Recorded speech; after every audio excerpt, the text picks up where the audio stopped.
pass the ultimate test. Help me in my quest. Permit me to pass the ultimate test. بسم الله الرحمن الرحيم. الحمد لله رب العالمين، وصلى الله وسلم وبارك على المبعوث رحمة للعالمين نبينا محمد وعلى آله وصحبه أجمعين.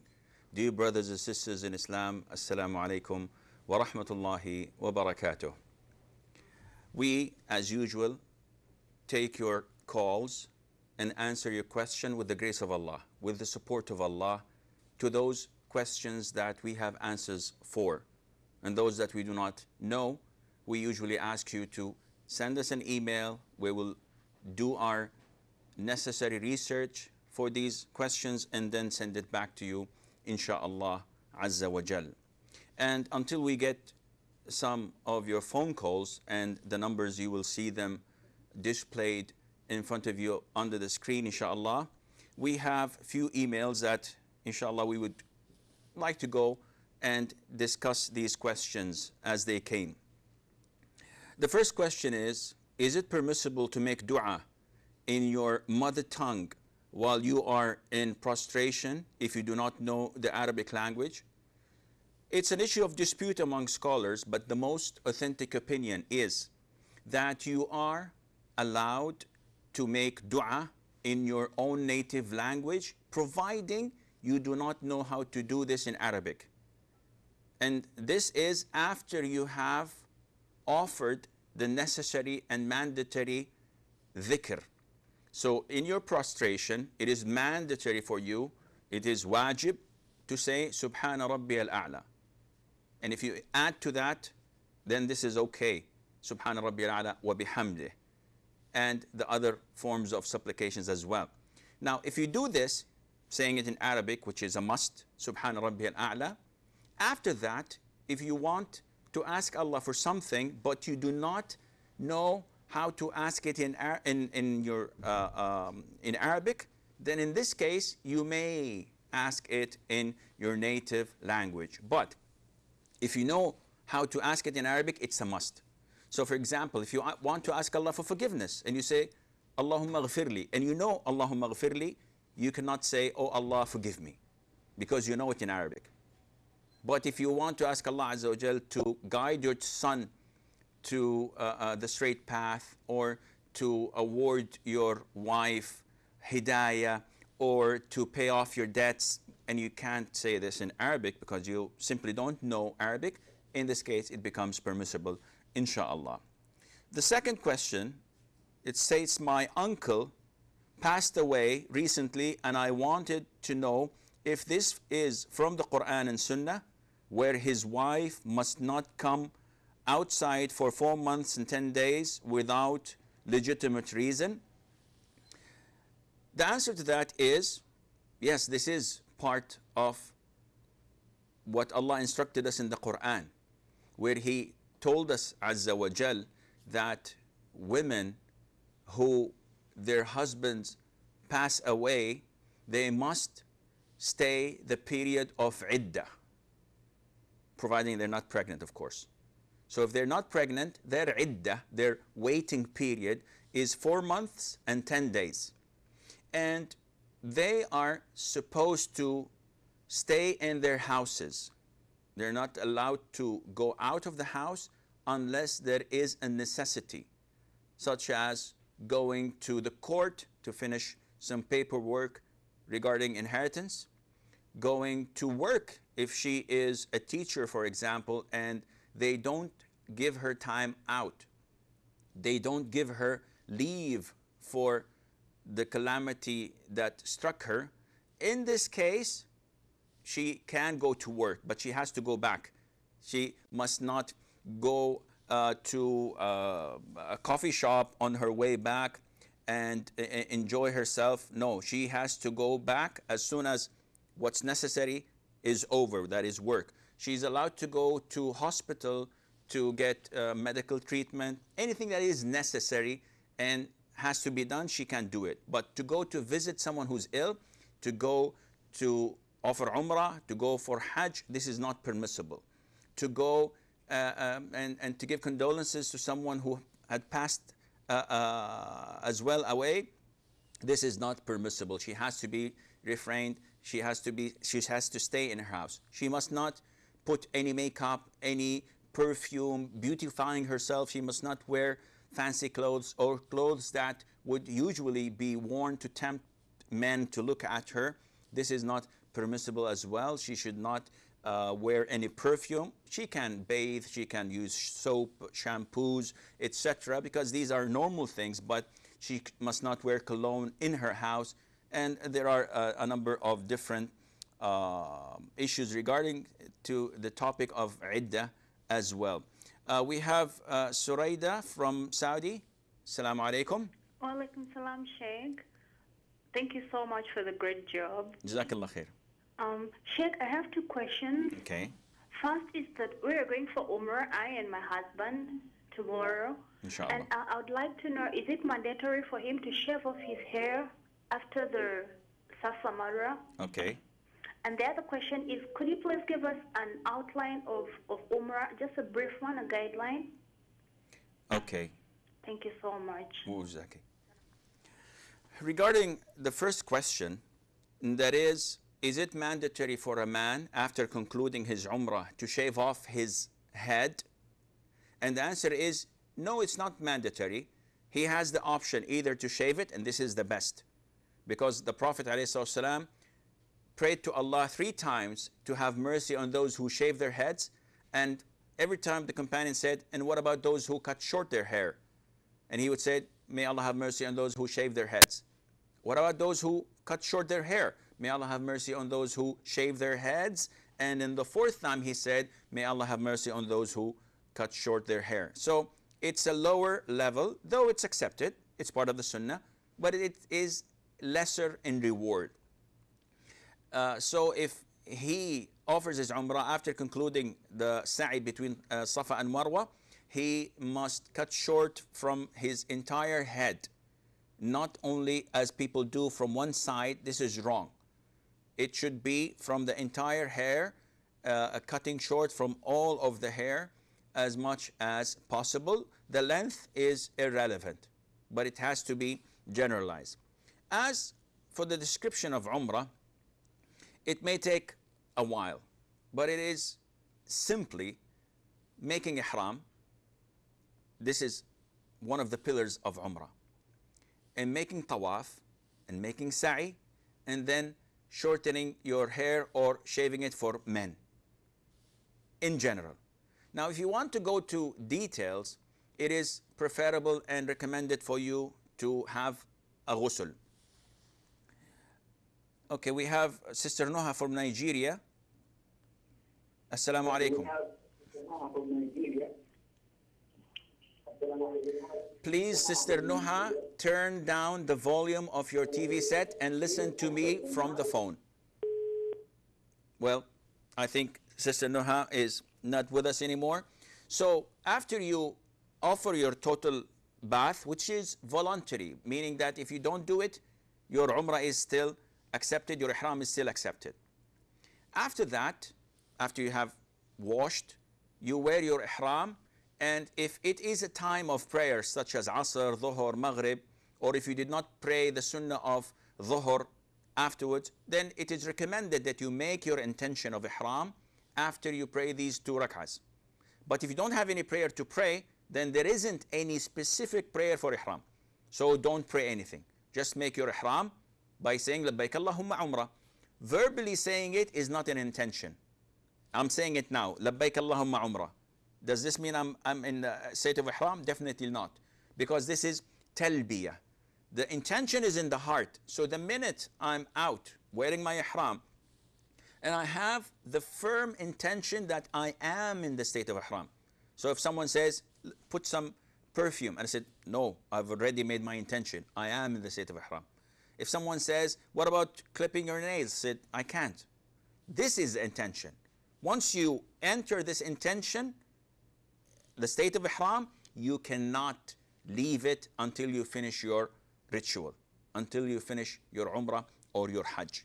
Some people say, can we make a condition saying that فَإِنْ حَبَسَنِي حَابِسْ فَمَحِلِّي حَيْثُ حَبَسْتَنِي?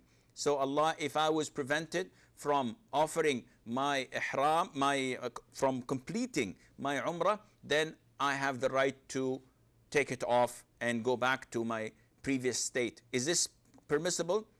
Yes, this is permissible, providing that you have something to fear.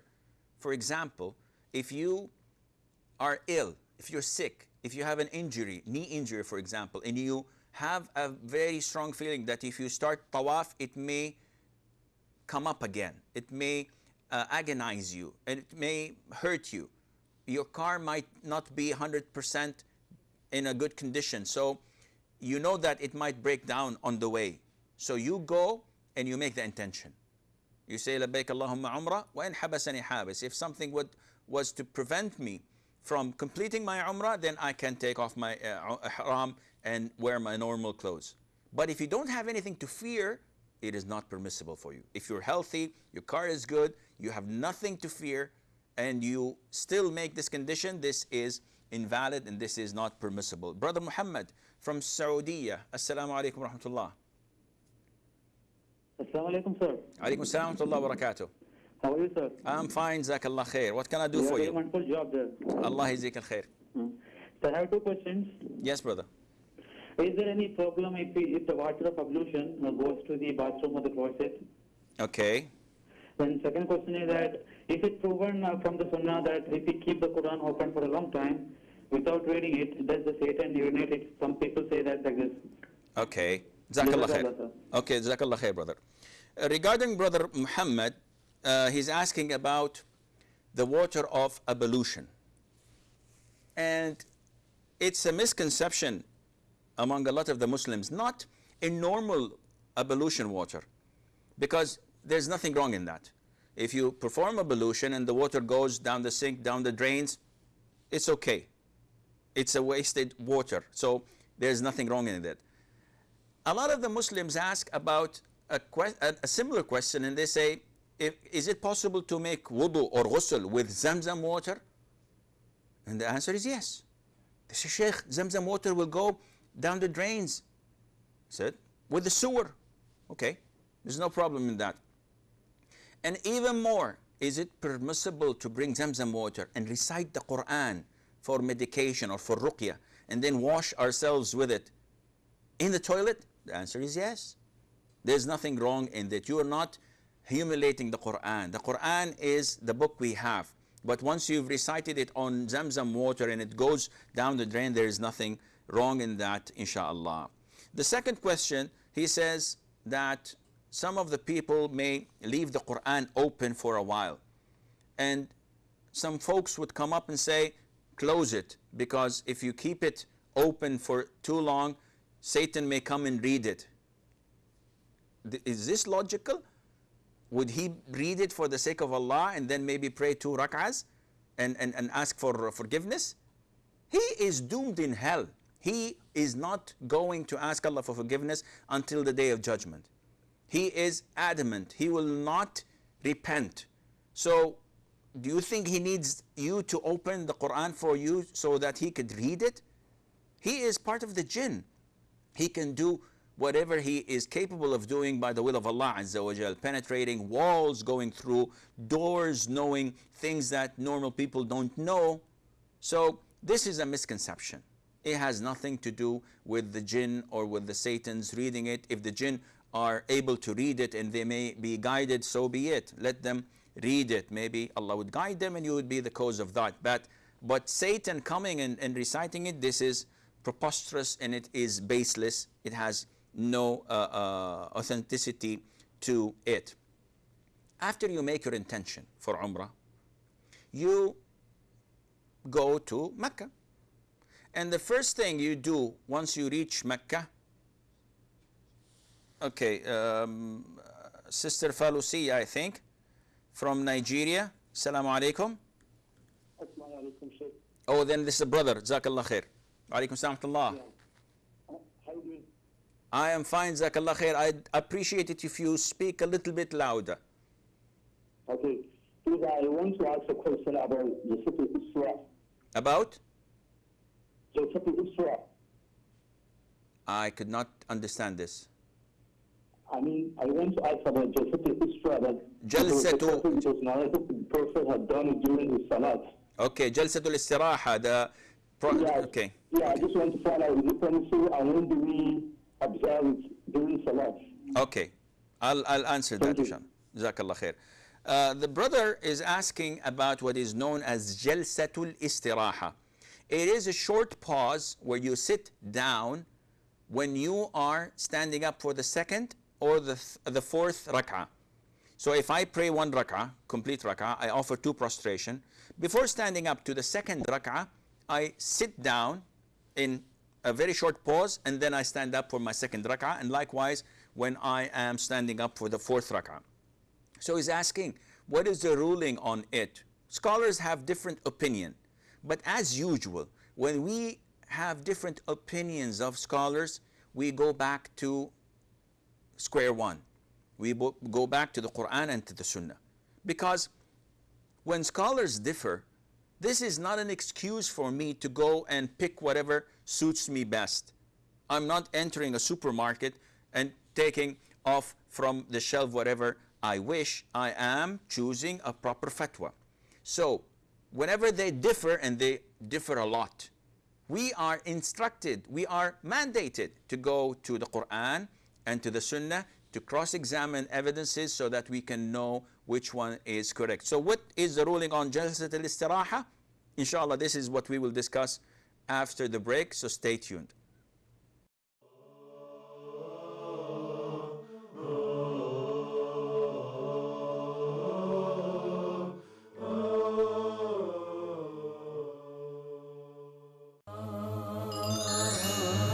Ask Huda. Dear brothers and sisters, welcome to a new edition of Ask Huda. I have two questions. Please go ahead. You can read it in Arabic, and you can also understand the meaning in your own language. The different tafsir and the interpretation of the meanings of the Quran are available in almost every language that exists on earth by the grace of Allah. The water of Zamzam is for whatever intention you drink it with. Salih from Egypt, his father has the way, and he asked about how can he help him. Very good question. Can we give a zakat to any of the dawah centers? The ibadah, or the act of worship, is a part of the unity of worship. It has to be paid to Allah subhanahu wa ta'ala, and in accordance with the guidance of his Prophet sallallahu alayhi wa sallam.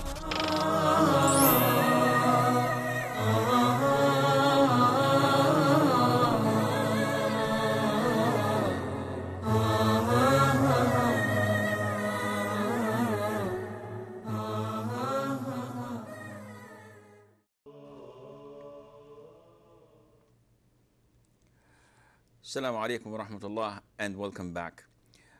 Before we answer the brother's question from Nigeria, I believe that we have Sister Siba or Saba from Canada. Assalamu alaikum wa rahmatullah. Wa alaikum assalam wa rahmatullahi wa barakatuh, Sheikh. How are you? I'm fine, Sister. Jazakallah khair. What can I do for you? Well, I believe that the sister's call was interrupted. I hope, inshallah, that she'll be able to call us back again. The brother asking about Jalsat al-Istiraha, this short pause, is it part of the Sunnah? Well, if you go back to Sahih al-Bukhari, in the book, the chapter dealing with Salat, you'll find that there is a companion of the Prophet ﷺ's name, Malik ibn al-Huwayrith, if I remember correctly. And he came once to the companions and said, I'll pray to you the prayer of the Prophet ﷺ. And he prayed these 4 rak'ahs. And the person narrating the hadith said that every time he stood up for the second rak'ah or the 4th rak'ah, he used to sit for a short pause and then stand up again. So this is a companion, and he offered this prayer in front of other companions of the Prophet ﷺ, and none of them stood up and said, hey, this is wrong. I've seen the Prophet and he did not pray like this, ﷺ. None of them did this. And the hadith is graded as the highest level of authenticity. It's in Sahih al-Bukhari. And this is why Imam al-Shafi'i, may Allah have mercy on his soul, say that this is part of the Sunnah. And that is why he it's part of his school of thought. And a number of scholars say that this is part of the sunnah, such as Sheikh Nasruddin Al-Albani and other great scholars of Islam. So if you do it, alhamdulillah. If you don't do it, it remains a sunnah. Your prayer is valid and there is nothing wrong with that, inshallah. I believe that the sister is back with us again. Assalamu alaikum. Walaikum assalam, Sheikh. How are you? Alhamdulillah. Okay. I have question number one is I heard Sheikh Salim Amri saying in one of his lectures that basically what you should do is when you're leaving your house in the morning, you should pray 2 rakats so that the whole day you're protected from evil and everything. Now my question is, my husband leaves at 6 o'clock in the morning for his work, and the Fajr is at 4:30, so he prays like around 5 in the morning, and the sun has not risen yet. So should he pray these 2 rakats before the Salah, or should he pray this, how should he go about doing it? That's my first question. Okay, before you go to the second question, now, someone told you that these 2 rak'ahs, if you pray them in the day, Allah will protect you from all evil acts, right? Yes, we especially pray that Allah please protect me from all the evils and the bad things or bad people, situation, everything. Okay, your second question, please. Okay, my second question is, mashallah, my children are, alhamdulillah, following the hijab, they're doing their salah, but they do not have the passion for deen, which I feel that I have, but they are not that enthusiastic. And you know, that leads like a domino effect, is because I get angry at them for not, doing exactly, they're just following it as a routine. And I want them to be passionate about it. What should I do, Sheikh? Please guide me there. Okay. Because I get very angry and then, it loses the purpose because now I am angry. For doing things that are not related to Islam or for not following the Sunnah? No, they are following, mashallah, the Sunnah and the Hadith. But the problem is they are more passionate about the worldly things like, watching TV, cartoons and stuff like that.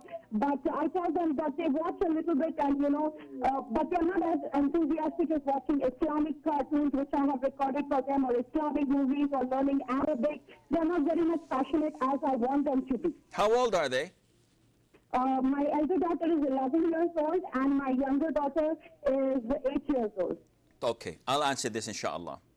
Okay, Jazakallah, Assalamu alaikum, hayyakallah. Wa alaikum salam wa rahmatullah wa hayyakillah. Regarding the first question, and that is, there are 2 rak'ahs that if a person prays, Allah would protect him from all evil. There isn't anything as such. What we know, that there are 2 rak'ahs that are known as duha prayer. And duha prayer, whoever prays this, Allah Azza wa Jal would exempt him and would consider for him that he had done the mandatory sadaqah that he should pay for every bone in or joint in his body. In the hadith, the Prophet said, alayhi salatu wasalam, every single day that you wake up, there is 360 joints in your body that require sadaqah. And the Prophet mentioned a number of sadaqahs, of charities that you should do in order to get this obligatory things paid off or out away from your back. At the end, the Prophet said, alayhi and if you pray 2 rak'ahs of duha, this does the job. So these 2 rak'ahs are known as the rak'ah, the prayer of al-awwabin, those who go to Allah Azza wa Jal in repentance and go back to Allah Azza wa Jal. They are very good rak'ahs and they are very highly recommended, and we should do this. The Prophet ﷺ did it as narrated in the hadith of Hani, may Allah be pleased with her, in Fath Makkah, though there is an issue of dispute among scholars whether this is Salatul Fathi, the conquest prayer, or the Duha prayer. Either way, it is recommended by the Prophet ﷺ. As for the second question, she is asking about her children, 11 and 8 girls. They are, mashallah, abiding by the hijab. They're doing what they must do. They recite the Quran. They do their learning, but they keep it to the basic. And they want to indulge themselves in worldly matters, in listening to maybe music, watching TV, instead of learning Arabic and doing this. And she's frustrated and she's always angry with them. Well, This is a very critical phase of their lives. You have to be very careful. Children at this age, they are changing lanes, as they say. So they're young, they're restless, they don't know what's good for them. If it were for them, they would eat junk food 24/7. Even if it kills them, they couldn't care. It tastes good, it looks nice, the advertisement is overwhelming, and it is so attractive. They don't know what's good for them. Therefore, you being the doctor, being the one who is bringing them up, inshallah, on an Islamic way, you should be more tolerant. You're at the moment like a dentist. When a patient comes and he opens his mouth and you try to touch the tooth and he screams, instead of being tolerant, you punch him in the nose for screaming. Nobody would come to you. Nobody would accept you. Now, your children have so many people outside anticipating and waiting for the right moment to jump and take over, not physically, but mentally, to try and make them come to them. So you will lose because there's so many of them and you're only on your own. That is why there has to be some form of tolerance, not in haram, but you have to tolerate things. You have to give them a lot of love, and you have to try as much as possible to reduce your anger, to reduce your critique. Not every time they do something, why did you do this? You should have done this. No, always give them positive talk, encourage them. You be the role model for them, and inshallah, things would progress in a positive way. And always remember, love brings remarkable results.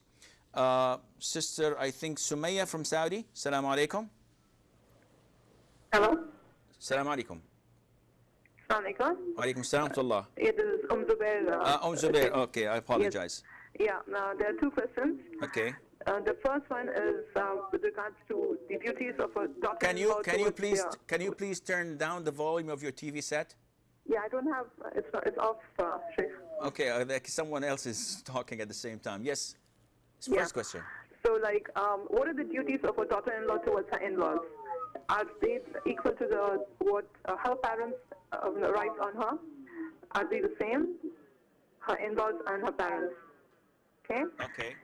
And like, is the mother-in-law, like, allowed to command her to do work and? Okay. Second question. Okay. And the second one is with regards to like moving the finger in salah, like during tashahhud. Come again? During tashahhud in salah. Yes. Yeah, about like moving the finger. Okay. Yeah, is it like, do we move the finger towards till the end, till taslim? Okay. Or is it like, just when we say the kalima? Okay, I'll answer that inshallah. Okay, okay. Regarding Zubair's questions, the first one, what are the duties of the woman towards her father-in-law and mother-in-law? And we often get this question from the sisters, especially from the subcontinent, from Pakistan, from India, from Bangladesh, and all the adjacent countries, or those even who had migrated to Europe or the States or Canada, but still have the culture within. So they often ask about the ruling, because it's kind of the customs there that once I get married, my wife becomes the servant of the house. She takes care of the house that is usually inhabited by my parents, sometimes by my brothers, and anyone in the family with me. So what is the ruling on the woman serving her in-laws? Is it mandatory? And the answer is no. And no one can force you to serve them. No one can make you do things that are not mandated by Islam. Isn't this sheikh obeying my husband in what is known to be bil-ma'ruf, in something that is considered to be something that is beneficial and good? It is beneficial, it is good, but it is not mandatory. I was not married to become a servant in your house.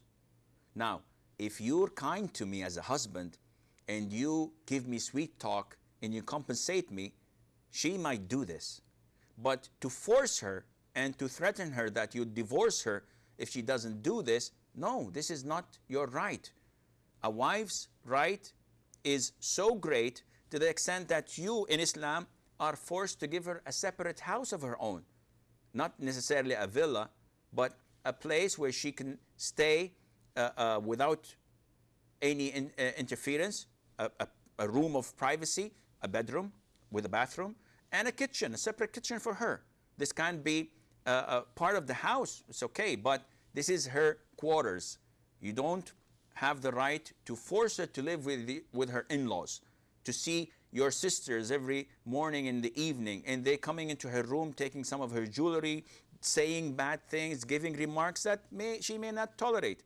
So this is her right. Now, if she does this because she's a good person and she loves you, then you should be appreciative of that. The second question is regarding moving the finger when in the tashahhud position. As we know, the sunnah is that you circle the middle finger and your thumb, and you join the other two fingers like this, and you point your finger and you move it in its place, not upwards and downwards. You move it, shake it in its place. This is the sunnah that the Prophet used to do, alayhi salatu wasalam. And this starts from the minute you sit down until you finish your salam. It moves on, it keeps on pointing and shaking until you offer the second salam.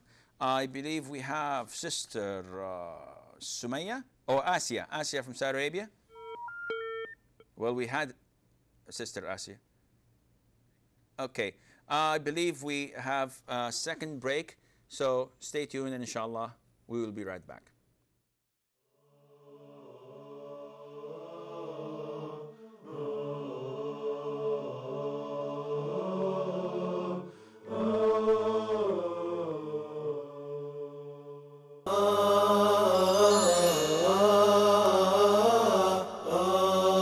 The main concepts of Islamic economics, how is it different from the Western theories?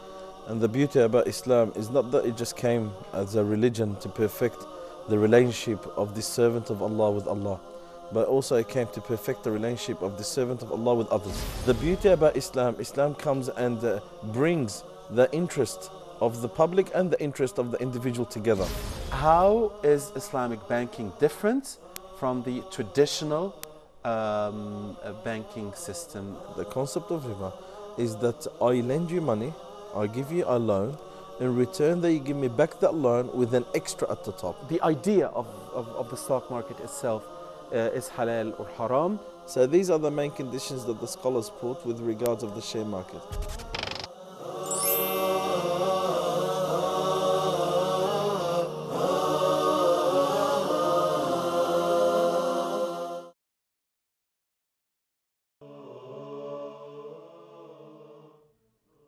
Assalamu alaikum wa rahmatullahi wa barakatuh, and welcome back. I think we have Sister Asia on the line. Assalamu alaikum. Wa alaikum assalam wa rahmatullahi wa barakatuh. We stay in Jeddah, and so when we perform Umrah, when shall we make Niyyah? We have to make at home before leaving the house, or we can make halfway to Makkah in a car. Which is the right way to do? Okay. Jazakallah khair. Are you talking about people in Jeddah? You're from Jeddah, right? Yes, I am from Jeddah. Okay, I'll answer this inshallah. Okay, Jazakallah. Oh, Jazaki. Sister Asa is asking about the time, the proper time and location where we should make Umrah. That is, let me rephrase that, where we should make Ihram. Now, we know that the Prophet ﷺ has designated the miqat area for every region. So he made Dhul Hulayfa for people coming from Medina. He made Al Juhfa, which is Rabigh nowadays, those coming from the north and the west to Saudi or to Mecca. He made Yalamlam for those coming from the south, etc. And then those who are inside the area of Mawaqit, they are requested to make their intention of Ihram from their location. So for those who are like us in Jeddah, we are within the boundaries of the mawaqit. So whenever we would like to make Umrah, we make our intention from Jeddah itself. This means that I can make it from my home. I can get into my car and drive as long as I am within the borders of Jeddah. To us, once you go out of, for example, the gas station Al-Ruhaili or past King Khalid, I think, hospital, which is Al-Haras Al-Watan National Guard, then you're outside of the borders of Jeddah. So you have to make it way before. So as long as you make it while you are in Jeddah, you are, inshallah, on the right track. Regarding one of the sisters' questions about Umrah, we've reached, I think, the position of reaching Mecca. What do we do when we reach Mecca? You start your tawaf. Is it mandatory? Can I go to the hotel, for example, check in, put my luggage, maybe rest for an hour or two? The answer is yes. As long as you are in the state of Ihram, you can do that. You can even sleep a night, providing you are still in the state of Ihram and you're not allowed to put perfume, you're not allowed to clip your nails, cut your hair, have any intimacy with your spouse, etc. Once you go, you start to make tawaf just at the Hajar al-Aswad, the black stone. And you go 7 rounds. Every time you say, Bismillah, Allahu Akbar, or Allahu Akbar. And when you come to the Yemeni corner, which is the corner that precedes Al-Hajar Al-Aswad, the sunnah for you is to say between that and the Hajar Al-Aswad, رَبَّنَا آتِنَا فِي الدُّنْيَا حَسَنَةً وَفِي الْآخِرَةِ حَسَنَةً وَقِنَا عَذَابَ النَّارِ. Okay, what about the rest? What should I say? We don't have anything for you to say that is prescribed. You can say whatever you wish. You can recite the Quran.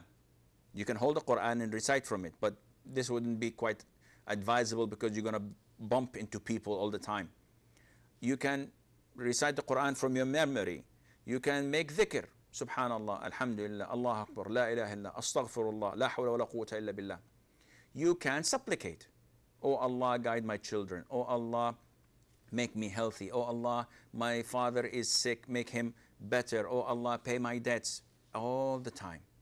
And whenever you come to the Yemeni corner, the sunnah is for you to wipe over it. Is it permissible for me to kiss? No, you're not.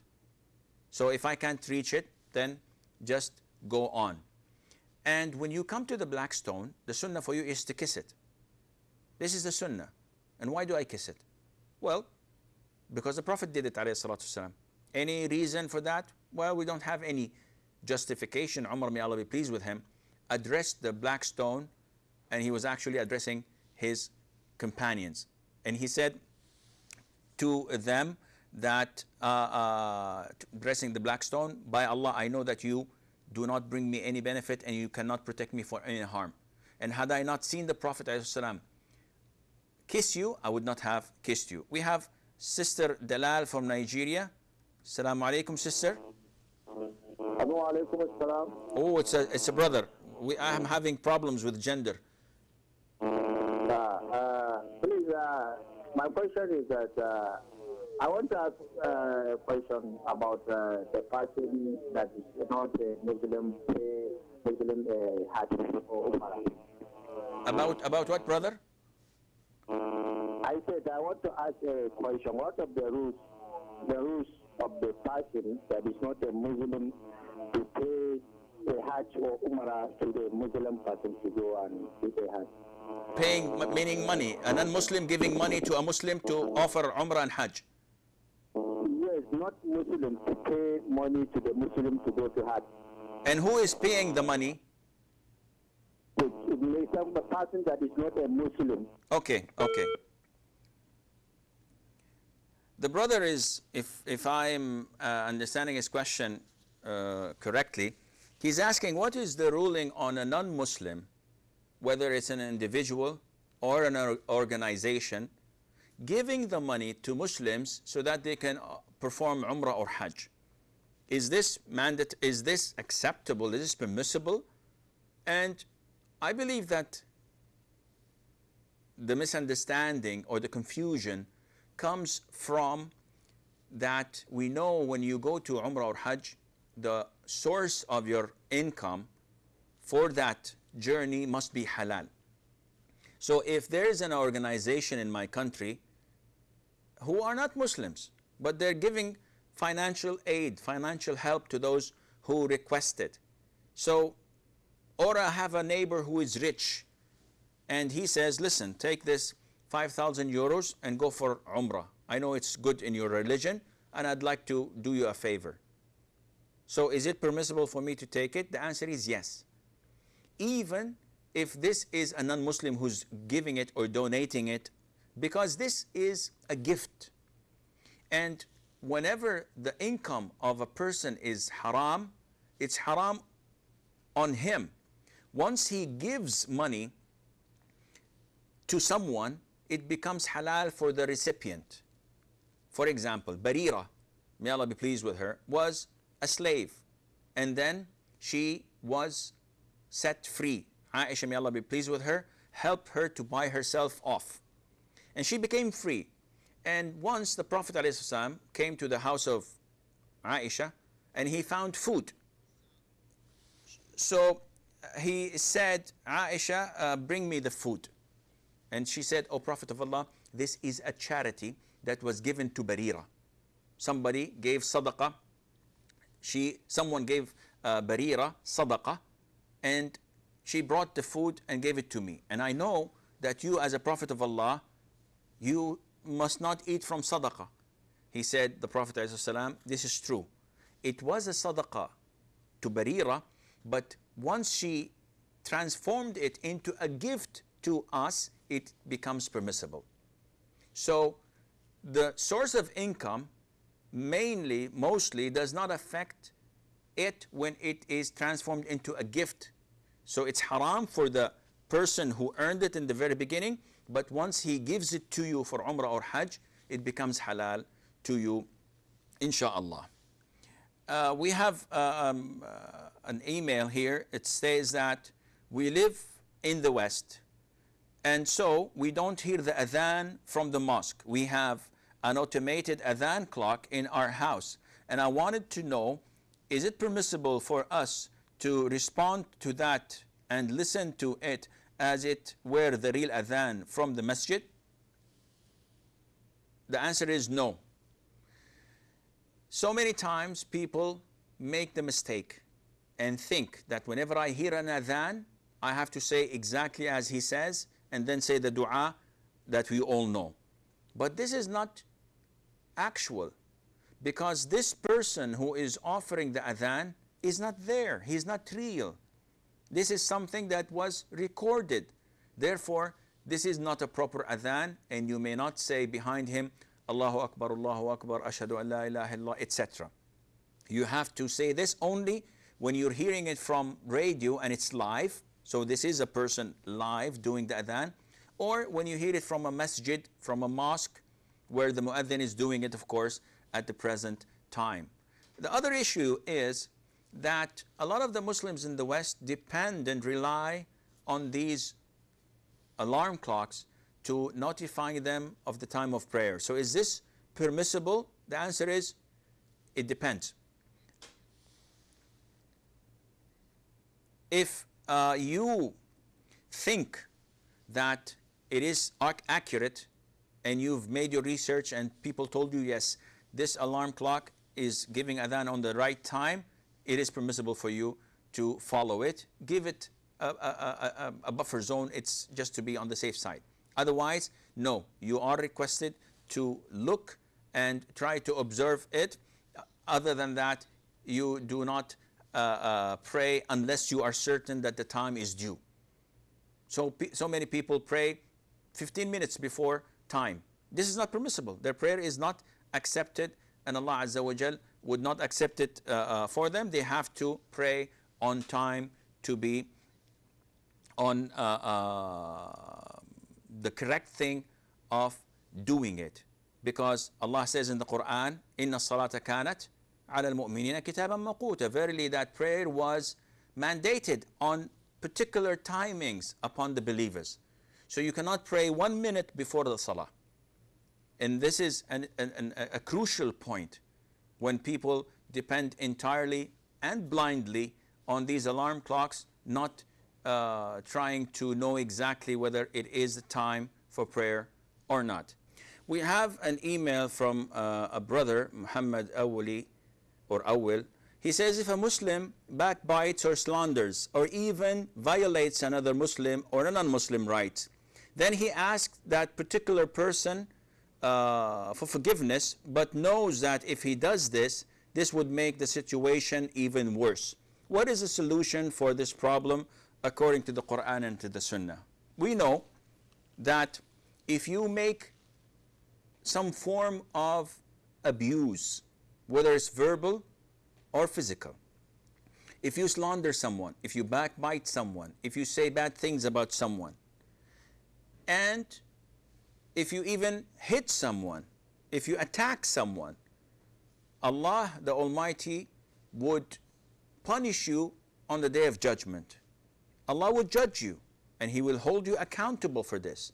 And He would take the sins from these people to be put on you. But before that, He would give them from your good deeds. So if you punch this person, Allah would give him from your good deeds. If you bit someone, good deeds, good deeds, good deeds. And if your good deeds ran out, then Allah would take from their sins and He would put it on you, and then He would throw you in hell. So what can we do towards this issue? How can we make it up? The Prophet says, ﷺ, you have to ask this person for forgiveness before the Day of Judgment, because there is no euros or dollars or dirham or dinar. There are only the good deeds and the sins. So you have to. Okay, what is the solution if I know that if I go and ask him for forgiveness and I seek his pardon, things would become even worse? He did not know of these things. So I go and tell him, it's going to make it even worse. In this case, scholars say that you have to pray for him. You have to ask Allah Azza wa Jal to forgive him. You have to mention the good things in him, the true good things in him, wherever you slandered him before or said something bad about him. We have a caller from Nigeria. Assalamu alaikum. We had a caller from Nigeria. We move on to another question. And this question, it says, Assalamu alaikum, alaikum salam. During wudu, I find it to be difficult to use a scoop of water for rinsing the mouth and the two nostrils each time. So is it allowed to inhale and sniff after the rinsing of the mouth? The brother or the sister, he's referring to a sunnah that a lot of the Muslims do not apply. And that is when making wudu. The sunnah is, first of all, to wash your hands. And this is not part of the wudu, but it is part of the sunnah before entering your hand in a pot of water. Then you rinse your mouth. You make madmada. And you sniff water up your nostrils with the same scoop of water. So if I bring a handful of water, I take half of it in my mouth and the other half I sniff it up my nostrils and then take the water and clean my nose with it. A lot of the Muslims don't do this. They have, I think we have a caller from Nigeria. I'll attend his call, inshallah. Assalamu alaikum. Assalamu alaikum. Wa alaikum salam. Yes, brother, what is your question? Wa alaikum salam. My question is,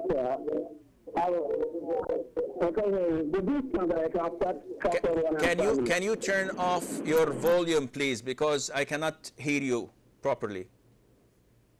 Okay, my question is, I'm traveling. Can you what? Do you have me? I didn't understand you.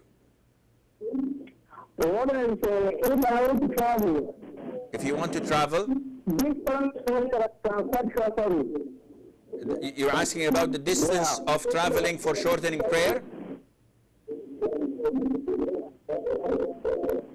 Yeah, exactly. Okay, I'll answer this question, inshallah.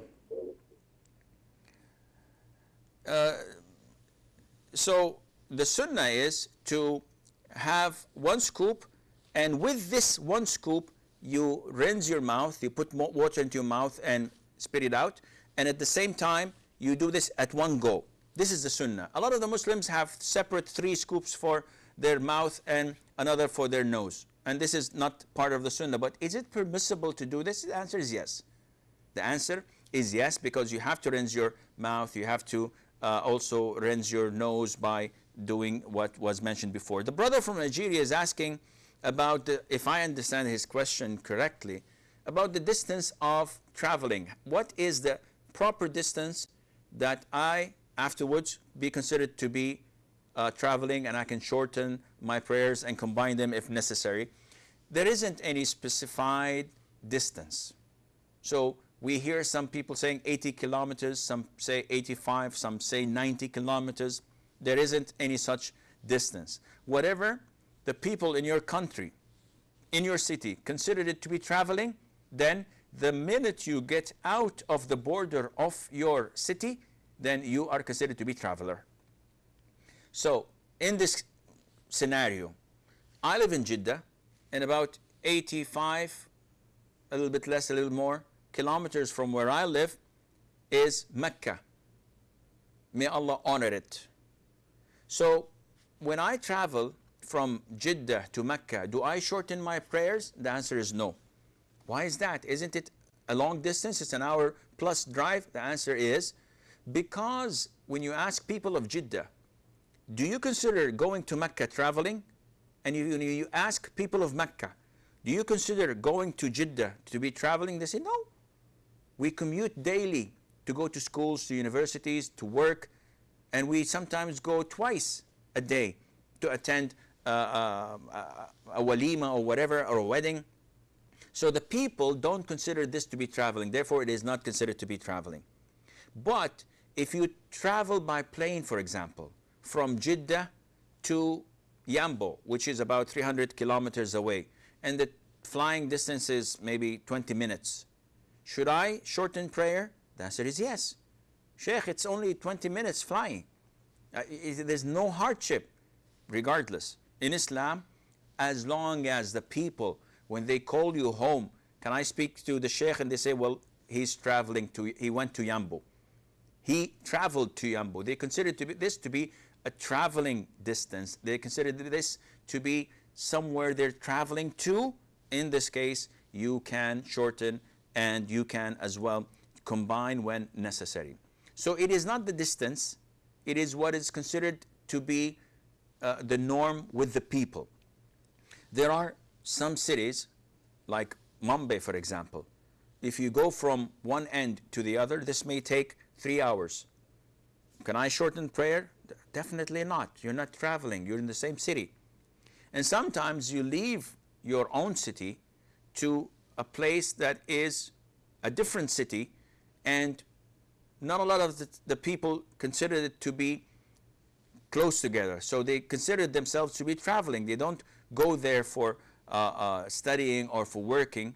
So when they go there, even if it's 80 kilometers, a little bit less, a little bit more, they consider themselves to be traveling. In this case, whenever you travel there, it should be, your prayer should be shortened. And once you need this, if you need this, then you can combine the prayers as well. I believe that this is all the time we have for tonight's program, and this is final, inshallah. Until we meet next time, fi amanillah. Wassalamu alaikum wa rahmatullahi wa barakatuh. Your mercy is what I beseech. Keep in my heart your remembrance, and in your deen allow me to advance. Help me in my quest. Permit me to pass the ultimate test. Help me in my quest. Permit me to pass the ultimate test. Huda TV strives to bring you, our viewers, the best in